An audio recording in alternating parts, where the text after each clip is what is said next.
हेडलाईन्सचे प्रायोजक आहे NBC bearings, लांब पळण्यासाठी। ठाकरेंच्या शिवसेनेचे 4 उमेदवार जाहीर। जळगावमधून करण पवार, हातकणंगलेमधून सत्यजित आबा पाटील, कल्याणमधून वैशाली दरेकर तर पालघरमधून भारती कांबडी यांना उमेदवारी। खान्देशात भाजपला मोठा धक्का। जळगावच्या खासदारकीचा राजीनामा देत उन्मेष पाटील ठाकरेंच्या शिवसेनेत। उन्मेष पाटलांचे खंदे समर्थक करण पवार यांना जळगावमधून तिकीट। आंबेडकरांनी राऊतांवर केलेले आरोप तथ्यहीन, उद्धव ठाकरे यांची प्रतिक्रिया। तर प्रकाश आंबेडकर यांच्यासोबत आता जमलं नाही, मात्र भविष्यातही जमणार नाही असं बोलू नये, ठाकरेंचं सूचक वक्तव्य।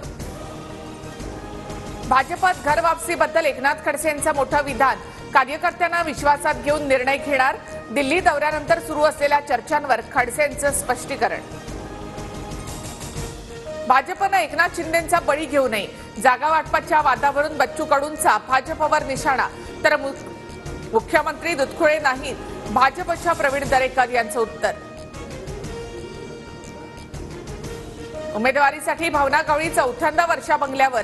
यवतमाळ वाशिमचा उमेदवार अद्यापही ठरेना। उमेदवारी अर्ज भरण्याचा उद्या शेवटचा दिवस। विनायक मेटेंच्या पत्नी ज्योती मेटेंची शरद पवार यांच्यासोबत बैठक। बीड लोकसभा लढवण्यास इच्छुक, मात्र शरद पवारांच्या निर्णयाची प्रतीक्षा। भेटीनंतर ज्योती मेटे यांची प्रतिक्रिया। संजय निरुपम यांची काँग्रेसमधून हकालपट्टी होणार। संजय निरुपम यांच्यावर शिस्तभंगाची कारवाई करण्यात येईल, नाना पटोले यांची माहिती।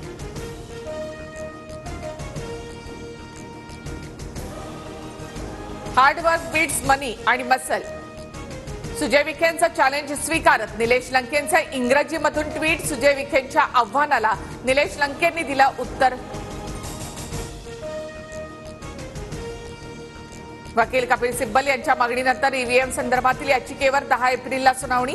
ईव्हीएमद्वारे मत नोंदवलं की नाही याची पुष्टी होत नसल्याचा याचिकेमध्ये उल्लेख। काँग्रेस नेते राहुल गांधींचा वायनाडमधून उमेदवारी अर्ज दाखल। राहुल गांधी एकाच मतदारसंघातून निवडणूक लढवणार असल्याची चर्चा।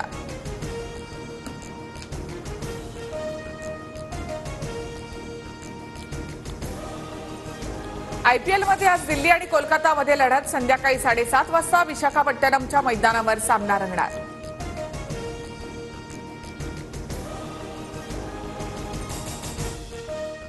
हेडलाईन्सचे प्रायोजक आहे एनबीसी बेरिंग्स, लांब पळण्यासाठी।